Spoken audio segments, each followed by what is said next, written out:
दयाकर सभापते तव तु बिल्वपत्रादिभिः समर्च्य पदपङ्कजम् सुलभमेव कैवल्यदम् कदाहमभवम् धियो विषयलम्पटोऽज्ञः कथम् चिदम्बरमहानटम् हृदि विचिन्तये सन्ततम् न चास्मि कुशलस्मृतौ स्मृतिपुराणकाव्येषु वा कलासु विविधासु वा परिचितोऽस्म्यहम् नैव भोः कथम् मयि भूभुजाम् भवतु हर्षपूरस्वतः चिदम्बरमहानटम् हृदि विचिन्तये त्वामहम् नटेश सुरपूजितम् तव तु कुञ्चिताङ्घ्रिम् जनाः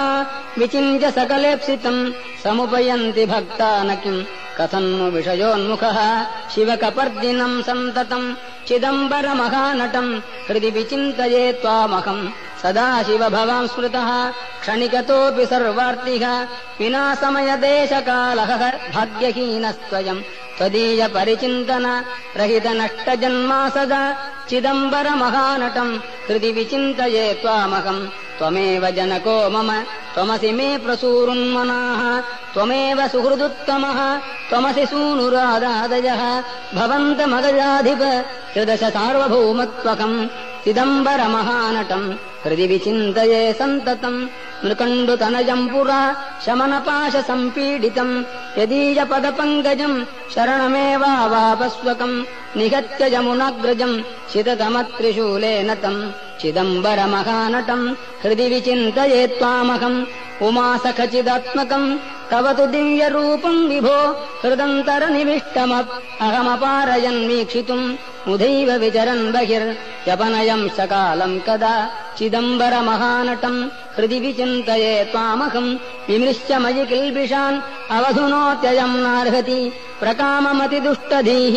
मम पदाब्जयोः संसृजम् इति क्षिपसि चेत्प्रभो कमुपयामि भीतस्त्वतः चिदम्बरमहानटम् हृदि विचिन्तये त्वामहम् जनाः कतिकतित्रिगो सकलवेदसारात्मकम् पुरातनजनकृते सुकृतवञ्चयैस्त्वाम् किल समर्च्य कृतिनो न किम् दुरितकृत्कथम् त्वामहम् चिदम्बरमहानटम् हृदि विचिन्तये त्वामहम् पतञ्जलितपः फलम् मुनिजनौघजीवातुकम् प्रपन्नजनकल्पकम् विधिहृदब्जसंवासिनम् सुपूजितमहर्निशम् श्रुतिपथैकनिष्ठैर्द्विजैः चिदम्बरमहानटम् हृदि विचिन्तये त्वामकम् डमरुकमृगरोचेष्केशरोचिष्णुपाणिः दरहसितविरजन् मञ्जुळास्याम्बुजश्रीः दयाकर सभापते तव तु बिल्वपत्रादिभिः